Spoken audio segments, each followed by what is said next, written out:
Great, so my name is Seth Schneider. I work on the Intel GPA team in the Developer Products Division with Inside Intel. And then this is Russ Gleaser.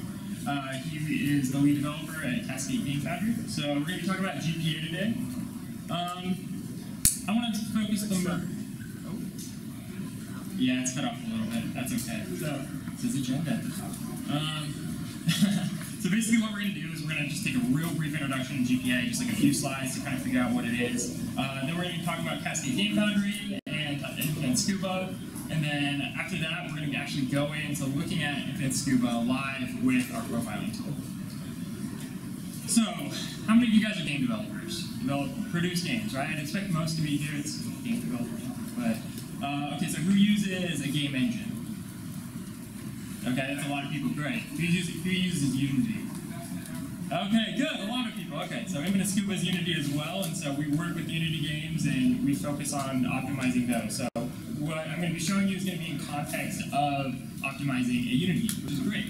So let's move in and kind of figure out what is Intel GPA. So kind of what I alluded to is that Intel GPA is a suite of tools that helps you optimize your games, right? Specifically Unity games, engine games, and games that are your own engine. So we work on PC, on mobile, pretty much all the above. So when would you use it, right? So let's say you have your game and you've implemented the majority of the initial functionality, right? You have your main loop done, you're ready to start saying, okay, is this going to be performant, right? So you take a look at the performance and you're like, okay, I'm getting, maybe 5, 10, 15 frames per second. Not exactly where you want to be, right? Like, none of us like playing games that just chug along. So that's where Intel GPA comes in, right? So you use Intel GPA to help you figure out where your game is slow. So, and we'll show you how to do that. So before I kind of go into the speed and feeds of what we support and yada, yada, yada, it's important to understand how we talk about our support. So it works as a host target architecture. So the host is the system to where your analyzers are running, right? This is your system analyzer, your frame analyzer. That's where the analysis actually takes place. So the target system is where your game's running. So you're connected to your target system either via network connection or you're using the same target host. But when I say target, that's where your game's running. And when I say host, that's that system that's running your analysis. So here's kind of an eye chart for you, a giant eye chart, but this kind of shows our support matrix, right? So one of the great things about Intel GPA is that we try to support as many different platforms as possible. With Unity making it so easy and Unreal making it so easy to develop and produce to pretty much any platform, right? It's just pretty much a couple clicks of a button and you just build, for Ubuntu or you build for Windows. We try to support as many of those different applications as possible. So just kind of moving through here, basically you choose your favorite host OS, and then we support a variety of different APIs.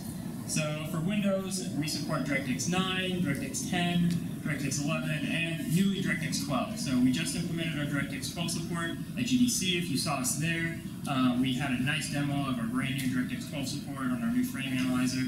It was awesome.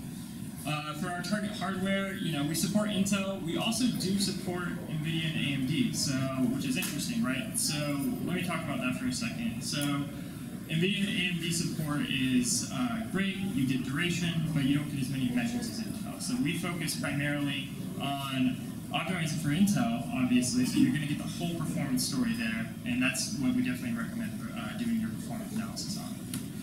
So if you're an Android game developer, great. We support pretty much all the way up to Marshmallow on your tablet. You don't even need to be rooted to optimize, which is great.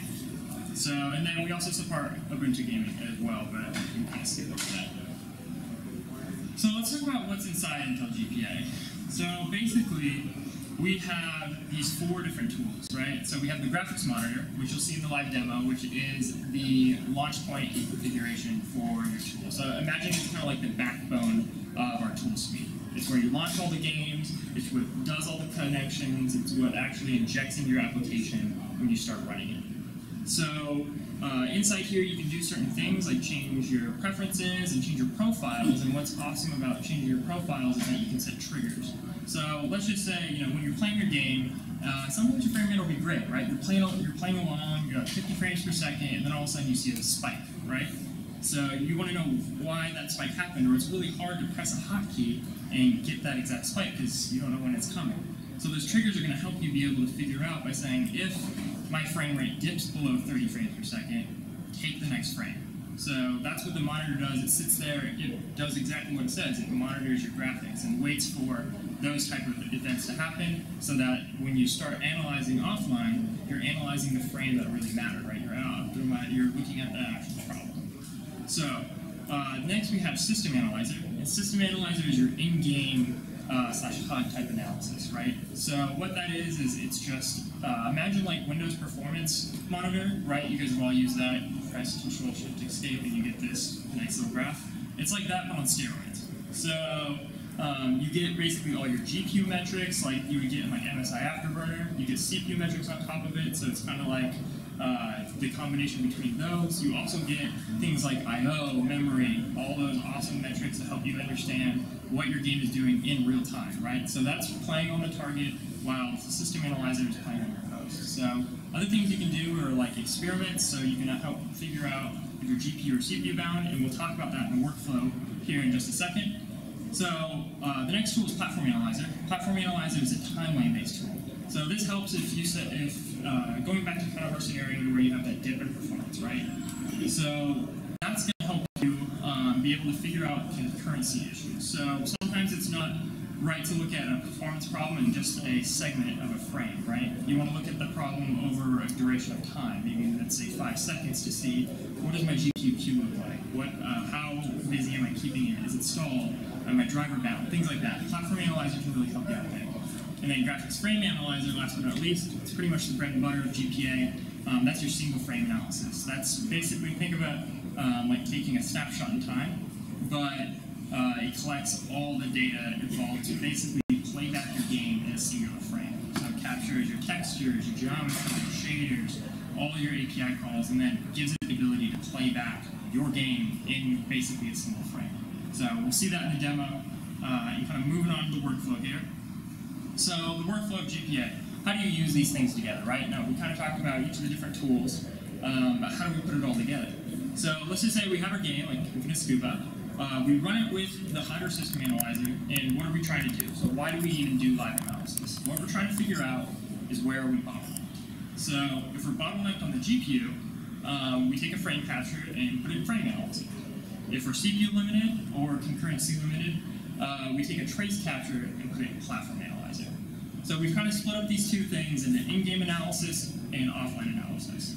So during in-game analysis, your game is running, it's great, you're actually looking at the performance in real time.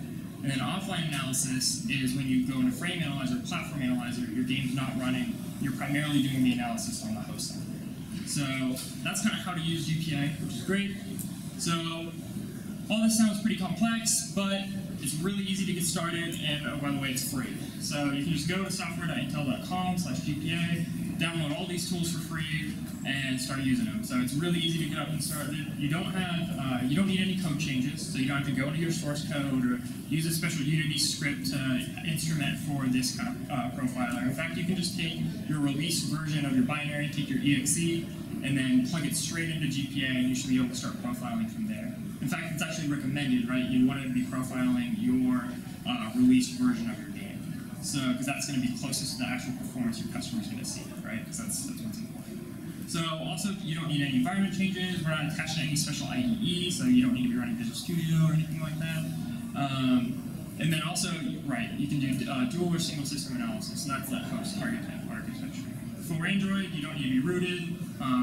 Rooting does make some things easier, but basically, you can still, whether you're rooted or not, you can connect to your application and then do the same type of analysis.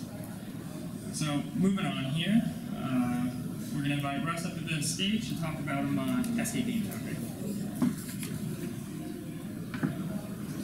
So, my name is Russ Glazer. I'm the development director and lead programmer at Cascade Game Foundry. We specialize in simulation experiences. In some ways, simulations these days is kind of a four-letter word.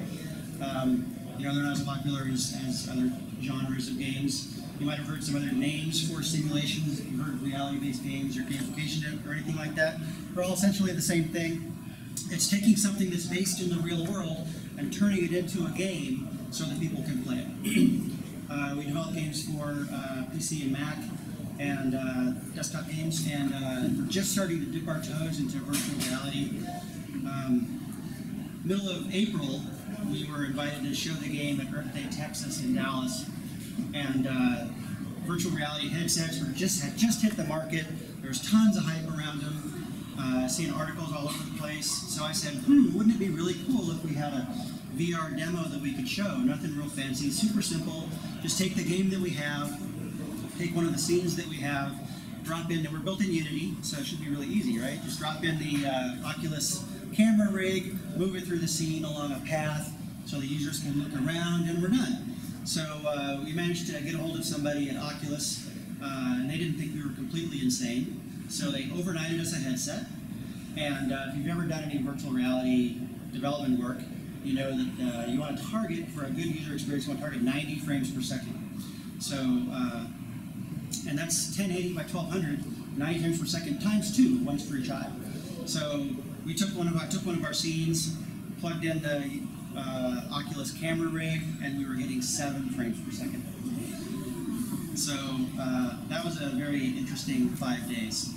But earlier at GDC, we had the opportunity to see a live demo of GPA running on our game.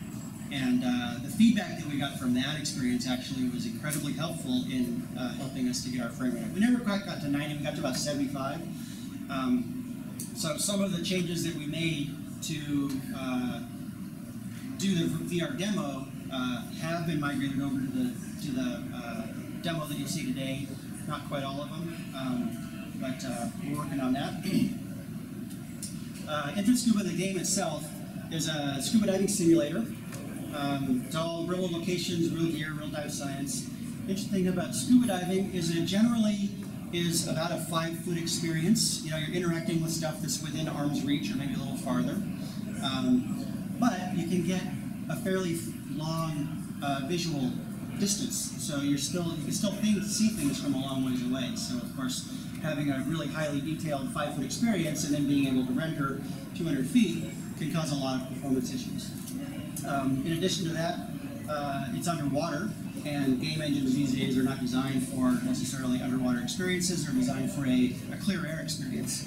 So you can see the examples of the underwater experience. You know, you've got lighting works differently, fog works differently, you get the blue shift, and so in order to get these types of effects in the game, we ended up layering a ton of different effects on top of each other in order to sort of create this underwater environment. All this stuff added up to a lot of performance issues. The water ended up being, this is one of the things that we found through GPA, was that the water surface ended up being incredibly inefficient because we were reflecting the whole scene across the surface of the water, so that was one big takeaway. One of the things about that we had a problem with that caused some problems is that we really have no graphics programmer. So we had a lot of experience writing games, but nobody on the team was really a graphics programmer.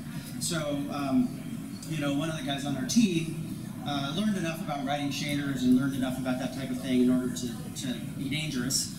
But in general, what we ended up doing was we would sort of tweak it around and play with it until it was good enough, and then we would move on, right? So, you know, we didn't really know a lot of what we were doing, but GPA, again, helped us find those areas where we could get a lot of really good performance issues. And Unity does hide all the details from you, so you don't know what's going on under the covers. One of the tricks that we did to help with performance, that we thought we were really being clever, was we would designate areas of coral, and then we would take that area of coral and we would take all of the lowest level LODs and pre-compute one single batched mesh for all of those lowest level LODs, and then we would render that. Well, what that did end up doing was making the whole thing slower, because then Unity wouldn't do any batching for us. Because those combined meshes were too large for Unity to do any dynamic batching. So again, using GPU, we discovered, you know, the number of draw calls we were getting and that types of thing. So it ended up helping a bunch. Another thing that we found was the fish that we were rendering were causing problems. So it wasn't too much of an issue when we first released, because we didn't have as many fish, and then we're like, we really need to add more fish. So we tripled the number of fish but none of our fish had been LOD. So we were rendering, 2,000 polygons for a couple of pixels off right at the very edge of the view distance. So GPA again helped us find those things, and it's really obvious when you look at the demo. You'll see, 5,000 or 6,000 draw calls with these really tiny little dashes of draws. So that is the game. Nice. So I think I was going to run through a super quick demo of the game, and then Seth was going to get into the live demo of GPA, just to show you what the game looks like.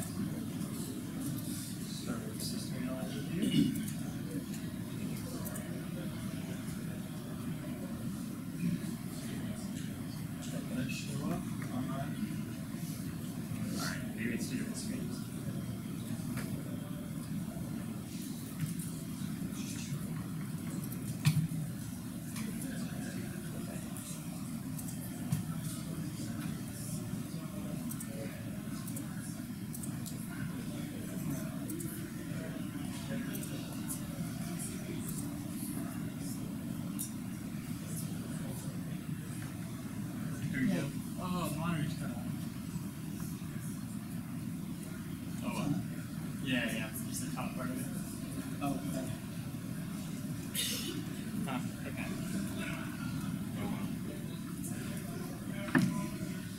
So usually you can see the HUD up there, but it's cut off on the So screen. this one is not cut off. Oh yeah, this you can see it up so there. that one might be alright as well. Okay. So I'm not sure what you can and cannot see. But you can see some of the display that you can get out of it.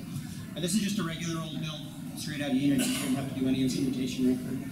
So, like I said, all of the dive sites in the game are real dive sites. This particular dive site is in Belize, Mesoamerican Reef. All the fish and coral are what you really see when you're diving on the dive site. We have our little things to do box with different challenges, general, finding areas of the reef, naturalist, which is identifying fish and coral, historian, which is finding artifacts, underwater photographer, and reef cleanup. And as you complete each of these challenges, you can unlock field guide pages and things like that to tell you a little more about what you're looking at, history of the area, and the people that live in the area, as well as the fish and coral that you're looking at, environmental problems. So it's really sort of a virtual tourism, found object, environmental advocacy, environmental education type of an experience. One of the most common questions we get is, when are you adding a spear gun? And we are never adding a spear gun. So as you swim around, you can see lots of fish and things like that moving around. These are some of the fish that I was talking about. All these fish are 2,000 to 2,500 polygons. It wasn't too much of a problem when we didn't have as many, but then we increased the number of fish and really dragged the system down. So as you swim around, you can see different things. You get surge back and forth, the diver.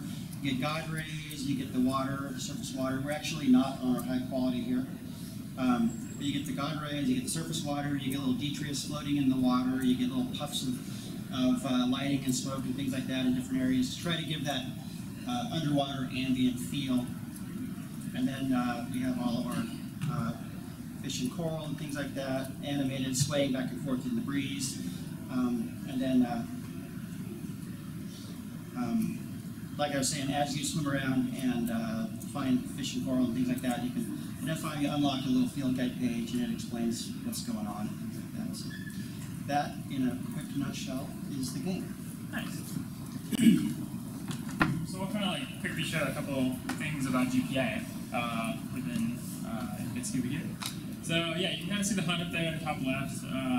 You can't see it up on here, but up on the top left there's a frame rate number that kind of shows you just what your current frame rate is. You can kind of see these GPU or these metric graphs right here. So that's kind of that live metrics I was talking about, right? So it gives you can choose basically whatever metrics that you want.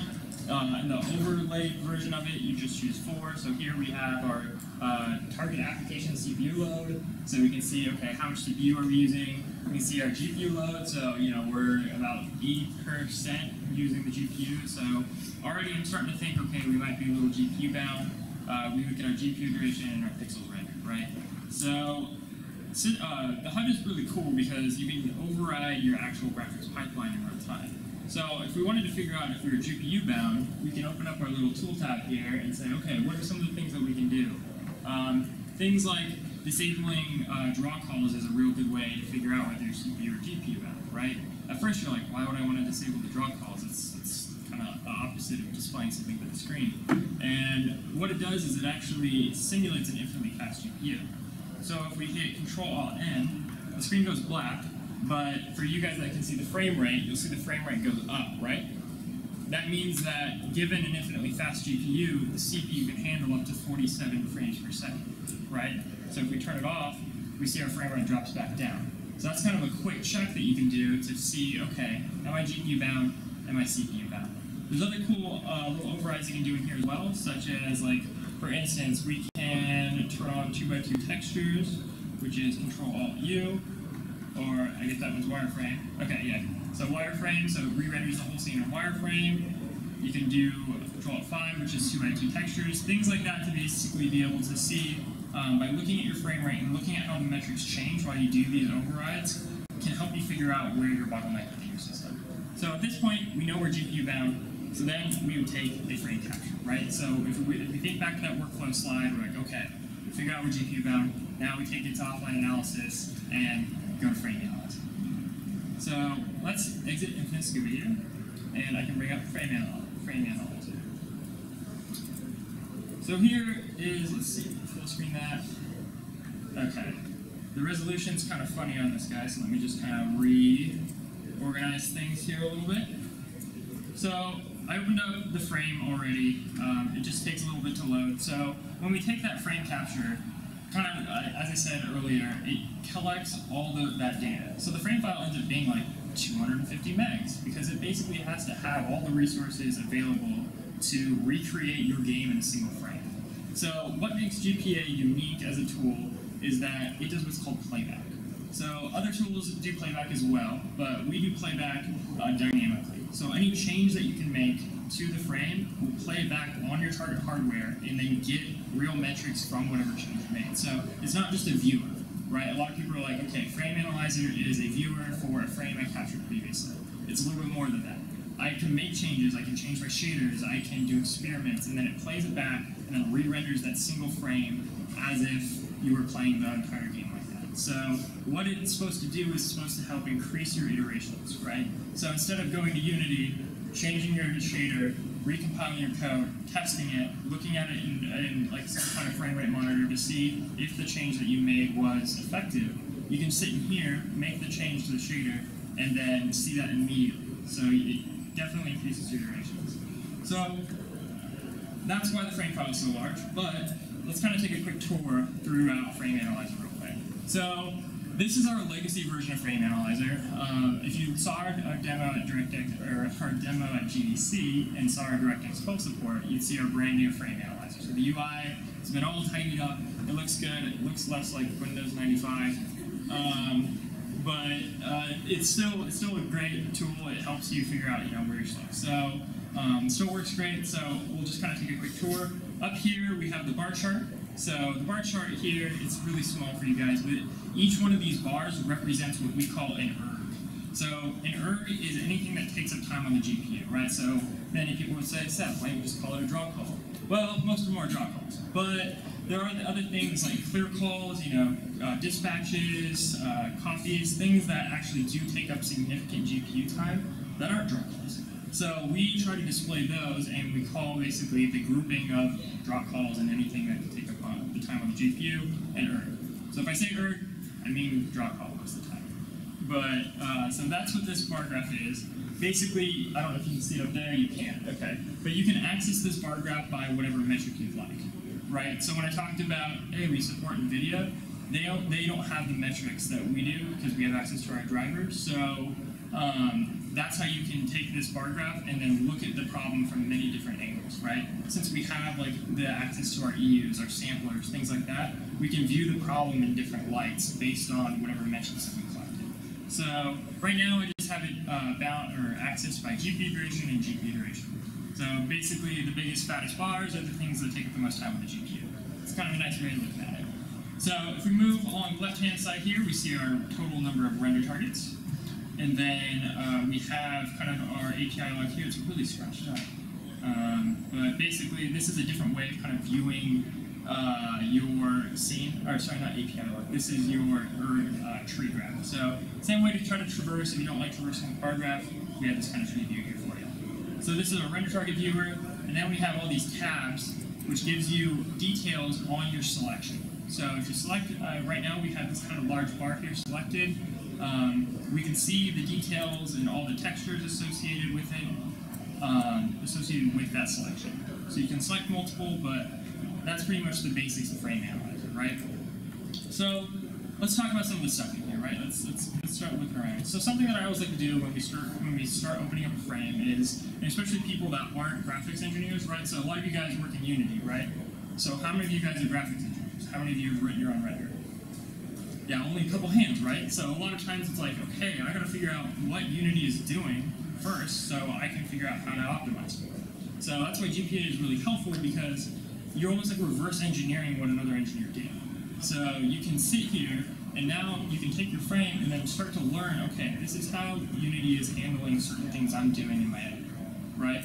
So like as Russ was saying, you know, they thought if they batched some of the geometry that Unity would like that and then it would make the game faster, but instead Unity acted in a different way. So GPA is going to be one of those ways to where, you know, you can check exactly what Unity is doing and figure out the best approach and how to work with Unity's graphics engine. So when I first start looking at a frame, I usually change to render target view. So it changes this bar graph to basically, okay, here's the time that each render target is taking, each pass, right? So let's kind of just walk through a infinite scuba frame and kind of take a look to see what's happening. So that in a high quality mode, we were displaying just this simple view. Usually you have these reflections on the water up here on top. And if you guys can see my little cursor there, almost. But there's these reflections, so we do like this reflection pass here, first of all. And then here in render target 2, this is kind of, so this is built as a deferred lighting render. So basically what we do is we calculate all the lighting up front with the geometry. That way when we go to the color pass in render target 7 here, we don't have to recalculate all the lighting, we can just reference it from a texture that we've already created. So it's called the deferred lighting render, and that's kind of how it works. So in render target 2, we generate this thing called the G buffer. Oh no, we lost connection. Okay, lovely. We're going to just reconnect. We'll try again. Hopefully.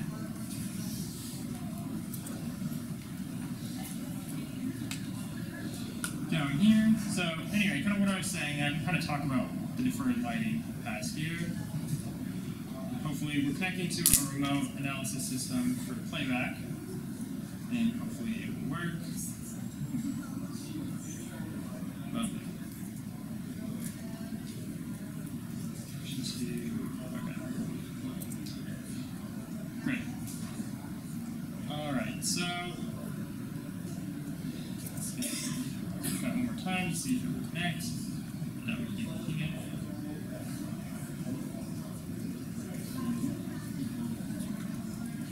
Yep, okay. So we lost connection to our remote. Alright, lovely. So that makes this a lot less interesting.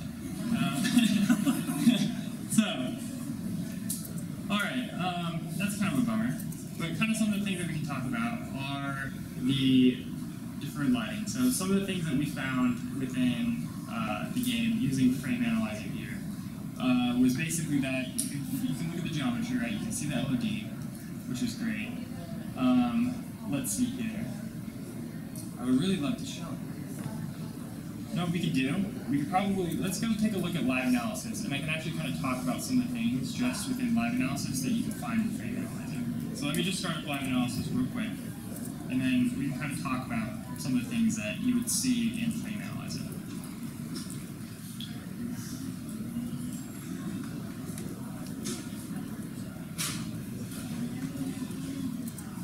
Alright.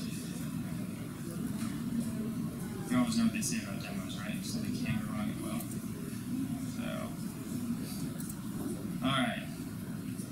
So kind of looking at the game here, you know, Russ kind of mentioned something about LOD, right? So, who in the audience knows what LOD is? So I can kind of explain it. Okay, so you guys all know, right? So it's, as geometry moves farther away, the complexity of the geometry should decrease. changes, right? So things that often make sense, you try to LED things as much as possible. That's definitely something that, Russ has been working super hard to try to make sure that it's happening correctly. But in Frame Analyzer, and depending on your quality, so we go here and we turn up our quality settings, we'll notice that the scene changes a little bit, and then you start rendering things further, right? So the point is, you want the things furthest away to render a simpler mesh. So in Frame Analyzer, we can see that each of these little, I don't know if you can see you can barely see it, okay? But there's a bunch of like 1 to 2 pixel fish here. So Frame Analyzer has this thing called pixel history. So like imagine you take your frame, right? And so you can choose that render target in the color pass and click on it. It's just as easy as you take a little crosshair, you click on the fish or the pixel that was the fish in the render target view. And then you get to look at the geometry in Frame Analyzer to see, okay, how complex is my mesh, right? So that's a good way of seeing, hey, am I LEDing correctly? Is Unity actually doing the LEDs that I want to do? Am I giving it the proper LED thresholds to say, okay, at this certain target, am I decreasing? So that's definitely something that we were going to show you in Frame Analyzer. We have that issue. So also batching, right? So batching within Unity is actually done really well. So this is like why you choose one of those game engines, is because they've optimized their render pipeline so well to where they say, oh, you're using the same material for a lot of these different objects. I'm going to batch those to reduce the number of state changes. So within Frame Analyzer, you can also see that by saying, hey, let me choose my shader or material and see how many different objects or draw calls are using that specific shader. So if we, in Frame Analyzer, ooh, cool, but sorry, random. But one of the different things that you can do is, so if you're looking at each of all this different coral, you can see that it's all batched, right? So ideally you want things that have the same materials to all be batched to reduce the number of state changes, right? So in DirectX 9, this is what this is rendered in. The more state changes that you have, the more expensive each draw call is going to be. So even though this is roughly around 5,000 draw calls, it can still be not as expensive because the draw calls are batched, right? So you're not doing the state change between each draw call, and you don't have to then group the index bars. So it actually makes it pretty efficient, and that's one of the good reasons to use Unity, because it does a lot of that for you for free. But sometimes it doesn't work the way you think it's working, right? And so that's why it's nice to go into this and check it out to say, okay, this is actually what's happening, right? And so that's why when you take the frame, you look at Frame Analyzer, it will show you exactly how that renders is happening, right? So, or using it for lighting, or in Unity you have a bunch of different lighting, basically knobs that you can turn, right? And so what I like to do when I'm developing in Unity is basically make a build of each of my different lighting scenarios and then take a frame capture each, and then you can see the intricacies of each of the different renders and go from there. So anyway, I would love to have shown you more in Frame Analyzer. It's a bummer that it has lost connection to the host, but we're going to be doing live optimization. So I know a lot of you guys are here with your games for the showcase, right? Like you brought your games with you. So we have a system set up back there where we can actually look at your game with you today, if you'd like. So just to see, quickly within 45 minutes or so, we can just say, hey, let's just kind of figure out what the profile of your game looks like. And maybe, if you have some performance issues that you're trying to tackle, maybe we can help. So from basically after this talk until whenever we want to leave, we can help you look at your app and see what it looks like. So anyway, thanks guys for letting me show you this, and thanks to Russ for being an awesome partner of ours. We really appreciate the so awesome. We're gonna open it up for questions here for 5 minutes. If anyone has any questions about the tools or optimization in general. So. Any questions? Yeah, right there.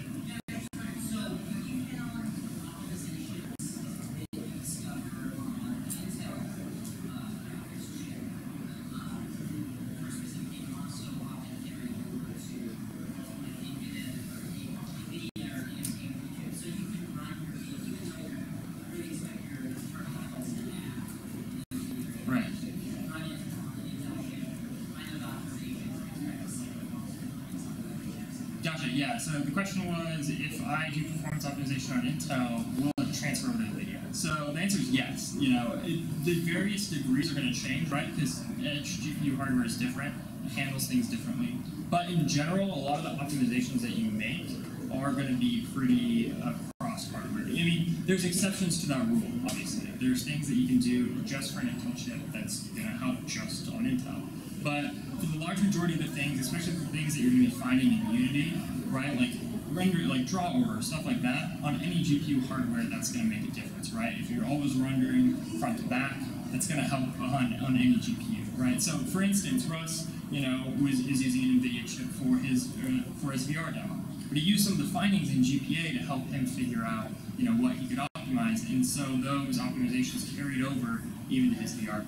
So, it's not. I guess it's not a black or white answer, yes or no. The majority of the time, the optimizations that you're going to find are going to increase your performance on any hardware that you choose, right? But there are some specific, glass jaws and hardware problems that do arise, and you have to optimize for those specific things. So hopefully that answers your question. So this may or may not be kind of a silly question because I'm not. No silly question. I'm not really a programmer per se. But of course. I grew up how the game is running on its host system. Right. I was curious about if you had a really strong host system and it runs fine, it conceals the fact that on a standard system or something not as powerful as what you have it on, it may not run as well. Right. Yeah. So does the app that you have you really simulate more game specs? Right, yeah, that's a good question. So, in live analysis, depending on your platform, there is a way to downclock your CPU, or you can just go in and downclock your GPU or whatever to try to simulate that. Now, again, when you are optimizing, the platform that you want to choose is your min spec, right? Do your development on whatever your GTX Titan, whatever, right? That's awesome. Compiles fast, great. But when you go to actually look at your performance story, do it on the min spec you choose, right? Whatever you're gonna put your Steam, column that says, hey, here's my minimum spec for my game. That's what you want to be optimizing on. So, you can do some artificial, downscaling to be able to see, hey, what's my performance ballpark going to be? But, the best idea is to have your min spec at hand and do frequent checks and optimization against your min spec. But, there is some stuff in the tool that you can kind of artificially downscale. So, again, as long as you're the same architecture, that makes sense. But, a downsampled GPU that's, a Skylake, not really going to transfer over to a standard virtual whatnot, right? They're just different architectures. So even if they're running at the same frequency and the same memory, it'll be a little different. So hope that answers your question. Yeah. Do you have some idea how much CPU time while you're on? Yeah, that's a great question. So a lot of times it's that's why we highly recommend to do remote analysis. Often if you're using the same host and target, it's roughly about 10 to 15% you'll see performance in. So we actually have a metric in the HUD that shows your overhead for rendering the little HUD analyzer, right? Because if it's using DirectX, it's rendering something else other than your game. So obviously it is taking away some performance. So ideally, that's why you want to have that host target architecture, where the only performance impact it has is metrics collection under the hood, and it's really very minimal. So if you want to get the most clear performance story, you want to do remote analysis. But at the end of the day, when you're looking at performance, a couple FPS is not as important as consistent results. So even if it does take 50%, you can keep that in mind. And then the optimizations that you're going to make are going to be across the board 50%. So awesome. Any other questions for now? I'm a business guy. Yeah. But it's clearly a lot of research and development. Yep. It's a free tool. Yep. What's the return on Intel? Faster games. And the thing is we want all games to run fast and to run great on our hardware. So, our goal is to just make sure that games are running as fast as they can, and the faster the game is, the better it's going to run on our platform. So, and the better experience we're going to have on Intel. So that's our value. Right, we don't want to have a barrier to entry to you guys getting in and optimizing for our platform. That doesn't make sense to us. It's not what we want. We want you guys to make the fastest games that run great on Intel hardware. So that's what our team is targeting. Any other questions for me or Russ? Yeah.